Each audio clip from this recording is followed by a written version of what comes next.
The other game in Division 1, Dublin had a 28 points to 219 win over Antrim. Michal Donoghue was just talking about the Dubs after. He just said it's a new team and they're trying to create their own identity. With that, it's been well documented the amount of lads that have changed since last year. I think it's 10 in total. The younger lads that have come in have done really well. Through the Walsh Cup and through the league, we have to develop the squad depth, and you have to give lads the evidence or experience of playing at intercounty level. With that, there's going to be, you might be in a strong position, but with that inexperience, you just have to trust lads to go out and hurl. That they're going to make mistakes, but that's the only way they're going to learn. I think Donald Burke ended up with 5 from play, 10 frees. Chris O'Leary, who's from your own stock down in Cork, at 3 points. He was good today. I saw him in the Walsh Cup as well. I think they had 10 different scorers. A lot of different lads on the score sheet there. No goals, which is probably a bit of a worry. But Keelan Mully hit 2-1 for Antrim. Colin Cunning ended up with 6. I think 3 from play as well. Neil McManus with 3 from play too.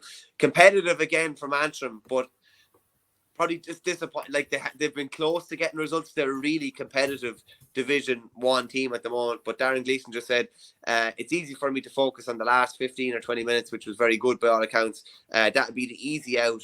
But what happened in the preceding 50 wasn't up to what we're looking for. No real intensity. We didn't lay a glove on them physically in the middle sector of the field. Dublin dictated the middle of the field. We had a few changes, like Conal cutting out to the middle of the field, and Paul Boyle brought some good energy. While Joe Maskey brought a focal point after that in attack. But prior to that, it was just disappointing. Probably from a Dublin point of view, just happy to get a result. I'd imagine when you're blooding lads like this is like it wouldn't be fair to say that Antrim are a banana skin. They're a lot more than that. But just to get a result and get new lads on the pitch from Donoghue's point of view is probably pleasing. Yeah, and like the previous week, they didn't beat Waterford, and I think that would have been disappointing. Not the way you would have said beforehand. If you're going down to Dungarvan, you get something out of it, you've been happy with that. But ultimately, when Waterford had 13 men, not being able to kind of finish out the game and manage to get something out of that, probably maybe close it off, would have been a slight disappointment. So if you didn't win if you didn't win at the weekend, then you've only 1 point from your first 2 games, whereas now like 3 from 2 is probably a good start for them. Probably became a little too tight for comfort for them, more than they would have wanted. But O'Donnell, Conor Burke, Donald Burke, and obviously those ones you kind of mentioned are kind of very, very promising. Like Antrim, like Gleeson had a comment afterwards, like he says, I'd love to know why this is happening in terms of kind of first half kind of slow out of the blocks. And this is a contrast with Westmeath, very competitive for the first half and then fade away. Laois probably a bit similar in the way they were 2 points up in the third quarter.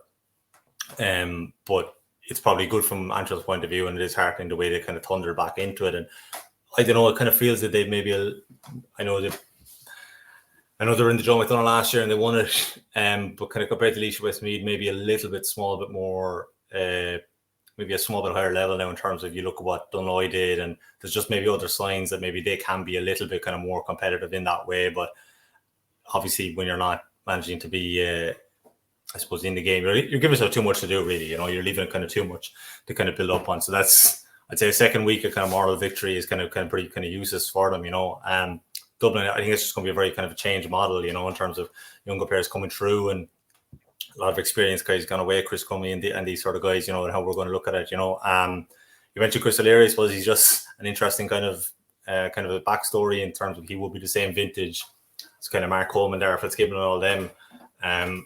Played minor in 21. I think he's a year older than them, but played minor 21 in that kind of age group. Played Fitzgibbon Cup for UCC, won one there.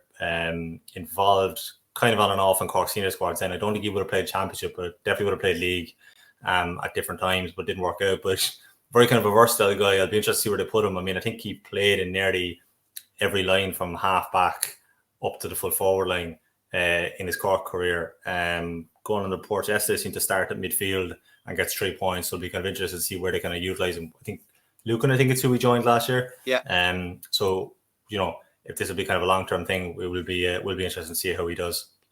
It was just funny. I was at the Walsh Cup game against Westmeath, and they were all meeting after him. There was a group of the Lucan lads, 3 or 4 of them that were playing, and a few supporters. And it's just funny to hear the Cork accent in the middle, like the Cork accent contrast with the Dublin accent. There couldn't be any more contrasting. But he's definitely a very useful one to have in there.